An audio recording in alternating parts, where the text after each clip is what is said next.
Tonight, witness to destruction.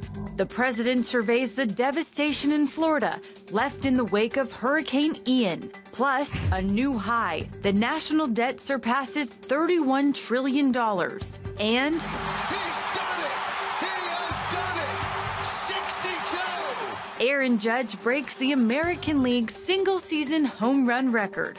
All this and more on Faith Nation.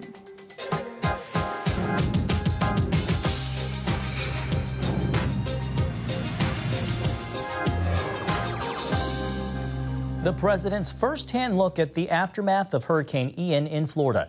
I'm John Jessup in our studios in Washington, D.C. And I'm Abigail Robertson. Welcome to Faith Nation. 1 week since Hurricane Ian slammed into the southwest Florida coast, thousands are still displaced. President Biden toured the damage today and met with Governor Ron DeSantis and other government officials, as well as victims, pledging the full support of the federal government. That's right. Meanwhile, search and rescue efforts are ongoing as the number of lives claimed from the storm now surpasses 100. CBN's Caitlin Burke has the latest. President Biden's Wednesday visit to Florida, coming as the state and specifically the southwest coast is very much still reeling from Hurricane Ian. Hundreds of thousands remain without power, and shelters are full of residents who lost everything. Without AC, no lights, no nothing, to find food, it's really hard. Basically, we have to find ways to cook. Some of us are burning wood. Images continue to emerge showing the widespread nature of the damage. Search and rescue crews combing through the worst of it, still hoping to find survivors. Florida Task Force 2 is on Fort Myers Beach, crisscrossing a 7-mile stretch of devastation. There's a lot of destruction. There are a lot of collapsed homes, a lot of debris.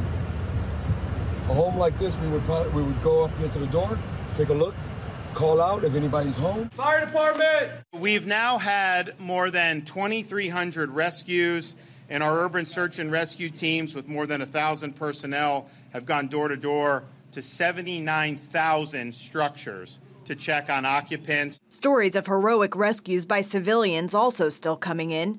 This man swimming a half-mile down a flooded street for 45 minutes to save his 84-year-old mother.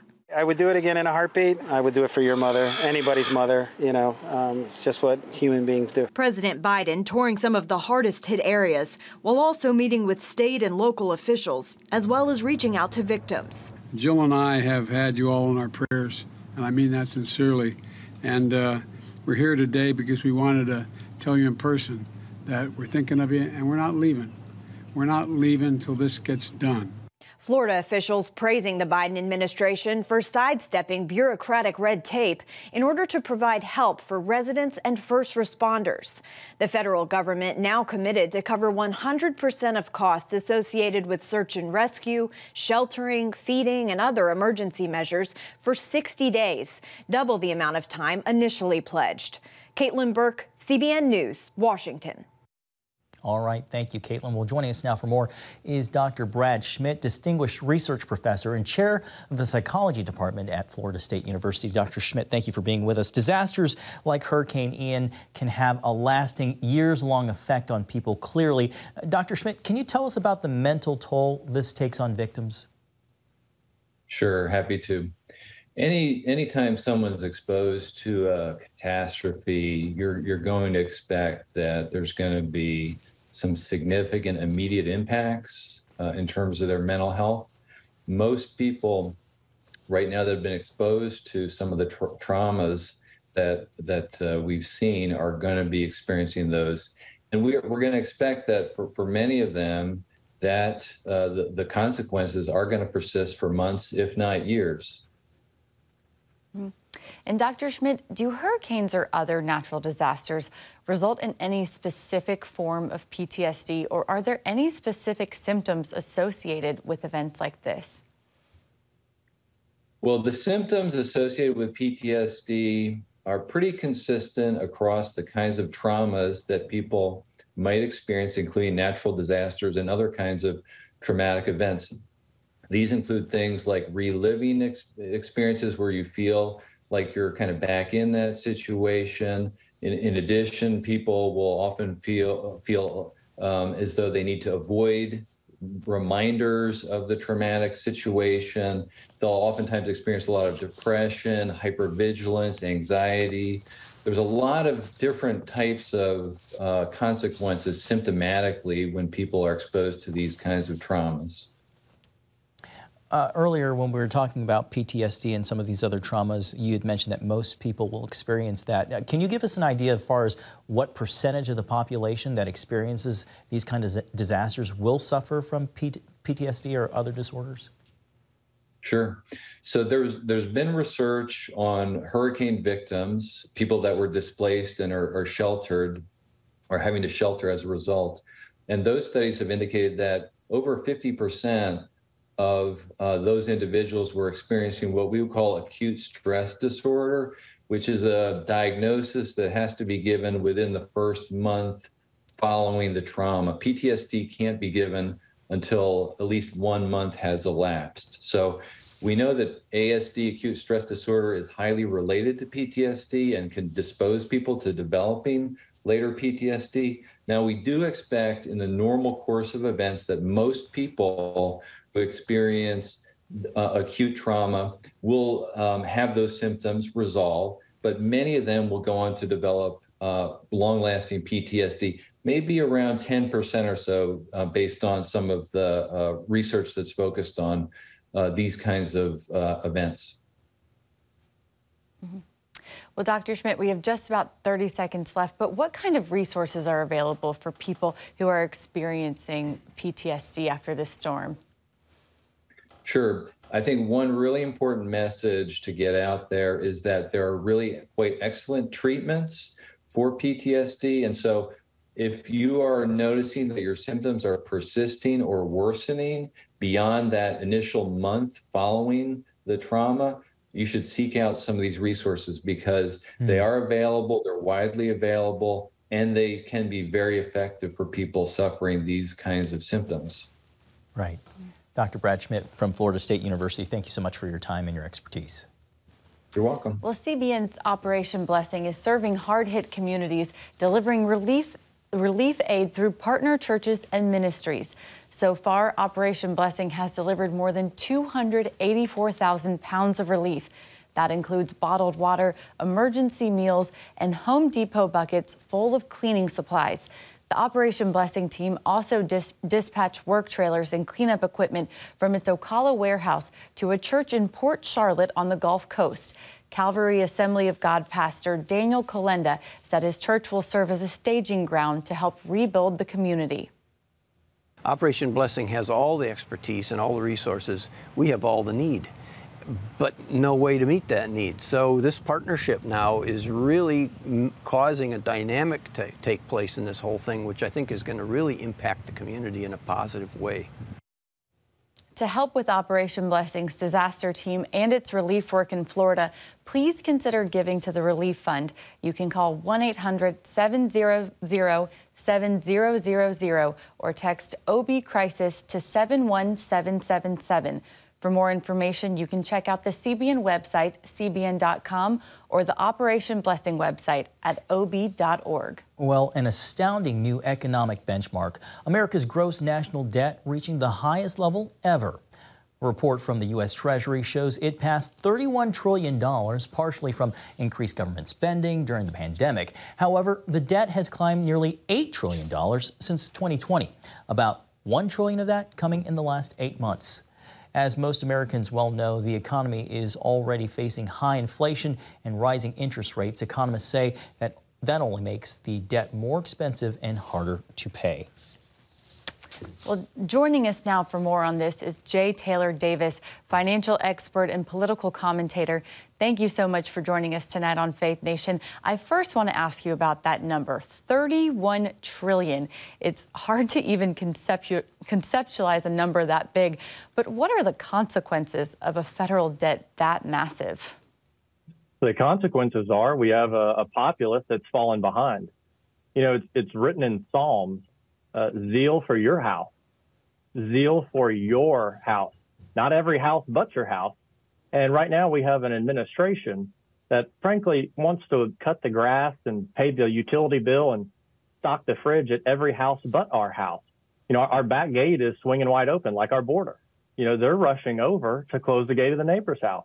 We have to get back to focusing on what serves the taxpayers. They're spending money at an unbelievable rate. And I tell you, the one thing that it really does is it really hurts the spirit of the taxpayer to see, I just paid my, had payroll taxes came out, I have quarterly taxes that come out. And before the check can even deposit at the Treasury, they've already spent another billion on another country. And it's really started to hurt the spirit of the American people. I think it's really going to hurt at the voting booth in November. The national debt has climbed nearly $8 trillion since just 2020. Jay Taylor, what should be done to start paying down the debt? Well, it starts with leadership. Right now, we have no leadership. The executive branch right now is completely out of control. We have a Congress right now. You have, you have the speaker right now who is excited. They have a zeal to spend this money abroad, but not to spend it here. And the only fix that I can really come up with is we need a change of leadership or an actual implementation of any leadership whatsoever, so that we can actually get this country moving again, pay off this debt, quit squandering hard-earned taxpayer money. And I saw Politico the other day. I can't believe nobody proofread this. Maybe they wanted to put it out. But we're talking about how Governor DeSantis was, really anti-Biden, but he liked his wallet. It's not his wallet. It's our wallet. It's your wallet. It's the viewer's wallet that they're spending this money from so generously. It's our generosity that's coming from all this spending, but they're doing it against our will, and we need a change of leadership. We have just about 30 seconds left, but the new national debt record comes amid record high inflation and rising interest rates. How do these issues compound upon each other? They compound because the American taxpayer is getting beaten down. We had the Inflation Reduction Act. I call it the Inflation Induction Act. We had the American Rescue Plan, the American Rescue from Having to Work Plan. They're paying people not to work, here leading up to an election. When you compound the debt and the inflation, think about the viewers whose purchasing power on fixed income. Think about the viewers on a fixed income. Their purchasing power is being eaten away by this inflation because we just won't quit printing money. All right, financial expert Jay Taylor Davis, we thank you so much for your time and your insights today. Thank you. Coming up, taking it to the Supreme Court, the 9 justices asked to consider former President Trump's appeal over the classified documents at Mar-A-Lago. And welcome back. Former President Donald Trump's battle with the Justice Department over classified documents taken from his Florida home has now made it all the way to the Supreme Court. Trump's legal team appealing to the justices to allow a lower court-appointed special master to review about 100 classified documents. Now, that's a drop in the bucket among the thousands seized in an FBI raid on Trump's Mar-A-Lago home back in August. His attorneys say the review would determine whether those documents are protected by attorney-client privilege or executive privilege. An appeals court earlier had rejected the request to allow the special master to review classified documents. And here with us now is Avery Harper, political director for ABC News. Avery, thank you so much for joining us tonight on Faith Nation. First off, it looks like the Supreme Court is going to take up the former president's appeal for a special master. Any thoughts there? Right. We know that he is calling on the Supreme Court to intervene about that special master. He believes that the lower court that essentially ruled against him having a special master did not have the jurisdiction to be able to remove it. So we'll see what happens there. But we know that courts have ruled against the president when he has attempted to shield his records, personal and financial, from the court. So we'll see what happens there. Yeah. And Avery, I want to ask you about the tight Senate race in Georgia right now. There's been a lot of headlines this week about the allegations that the pro-life GOP candidate Herschel Walker paid for a girlfriend's abortion in 2009. Now, Walker denies this, and Republicans claim Democrats are using this report to distract from a tight race against incumbent Democrat Raphael Warnock. Is this the October surprise that's going to define this Senate race? I think that depending on who you ask, this is not all that surprising. But a scandal of this nature is not necessarily disqualifying in this Republican Party. You have to look to his presidential endorser, former President Trump. He had that Access Hollywood tape, and there was a lot of shock around that. But we found that it did not derail his efforts to become president of the United States. And so we've seen national Republican figures. We've seen the RNC. We've seen, Senator Rick Scott, who is the chair of the Republicans' Senate campaign arm. He stood by Herschel Walker. We've seen former President Trump come out and stand by Herschel Walker. And so he still has, by and large, the support of the party. And when it comes to November, we'll see what happens. Look, that race is neck and neck, and it is going to be a fight to the finish for the both of them. Yeah, and I've spoken with a few Georgia Republicans who believe that President Trump is actually the reason they lost both of the Senate runoff elections on January 5th, 2021. Now, just days ago, President Trump was attacking Senate Minority Leader Mitch McConnell. Are his comments right now helping or hurting Republican Senate candidates? Right. We will see what happens. And this is another race in which Republicans are fighting for control, and former President Trump is not on the ballot. I think that there are lots of Republicans who would say that the former president's involvement in this cycle has impacted the quality of candidates. We've heard the minority leader use that term, the quality of candidates, in this cycle. A lot of these folks have been endorsed and were pushed by former President Trump.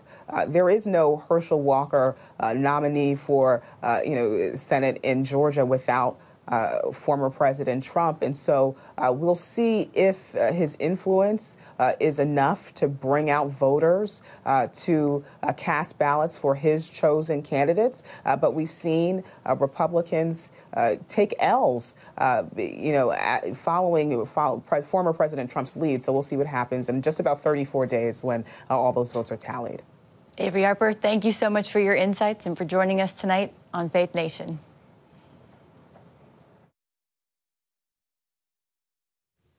And welcome back. Thousands of students across the country will get a practical first-hand lesson about the fundamentals of the First Amendment tomorrow at school for the nationwide Bring Your Bible to School Day initiative. Sponsored by Focus on the Family, the goal is to encourage kids to celebrate their faith, carrying their Bibles into the classroom and sharing the gospel. The event has grown from its early days with 8,000 students in 2014 to over 500,000 participants representing over 50,000 schools across the country, with students of all ages stepping up to the challenge. Well, joining us now is Dr. Danny Huerta, Vice President of Parenting at Focus on the Family. Danny, thank you so much for coming on Faith Nation tonight. So this initiative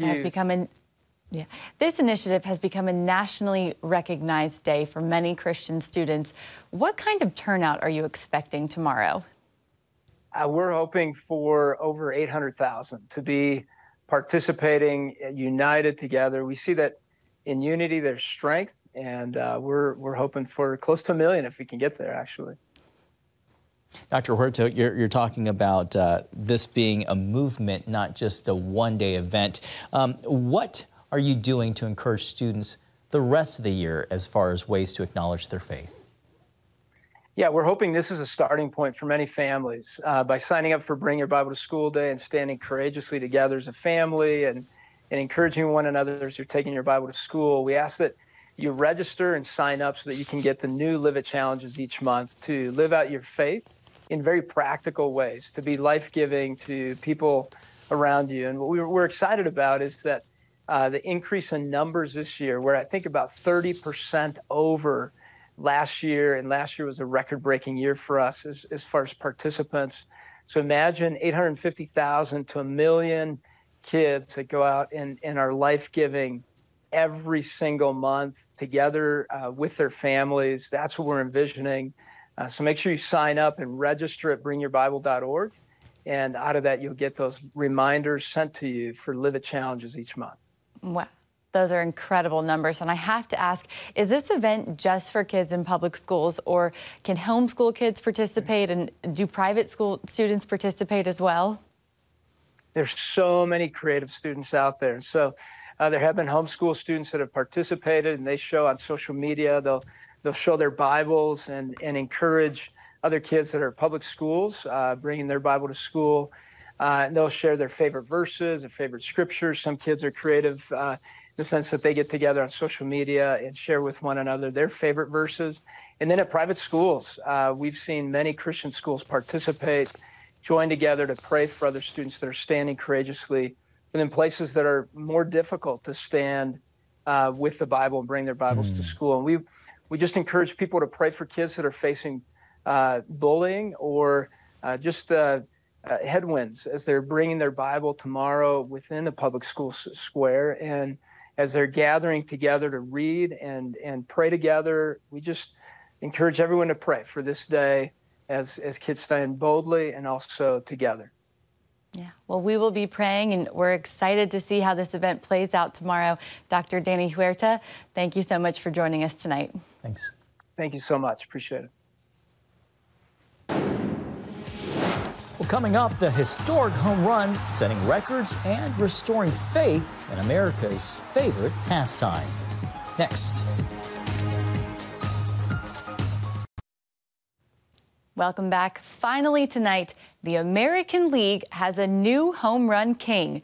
Aaron Judge of the New York Yankees reached 62 home runs for the season against the Texas Rangers Tuesday night, setting a new American League record. That's right. Baseball icon Babe Ruth, though, set the initial record with 60 home runs back in 1927. Roger Maris set the bar even higher with 61 homers for the Yankees back in 1961. Abby, that record stood for 61 years, so that used to be the magic number until, of course, the New York Yankee slugger, that is, made history with 62. There it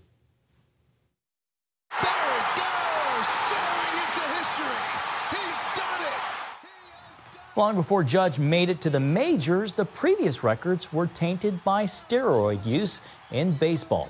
In the National League, Barry Bonds still holds MLB's single-season home run record, hitting 73 in 2001. Judge's accomplishments in an era of drug testing now helping restore enthusiasm among fans for the incredible benchmark. Congratulations to him. You know, it was interesting watching some of those Rangers fans cheer him on because they got to witness history. You can see in that video, everyone was so excited for him. Absolutely. Well, thank you so much for watching Faith Nation. We'll see you tomorrow.